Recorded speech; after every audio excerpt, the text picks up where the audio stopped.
In this tutorial, I'll show you how to recover Instagram deleted comments. Can you recover deleted comments on Instagram? Well, no. Once a comment is deleted on Instagram, it cannot be recovered. If you delete a comment and miss the brief undo option, the comment is gone permanently. So how to undo deleted comments on Instagram? Instagram provides a short window to undo a deleted comment. Follow these steps. Just when you delete a comment, an undo option will appear at the bottom of the screen.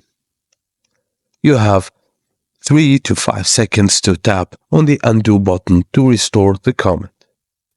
If you miss the undo window, try contacting Instagram support, although success is not guaranteed.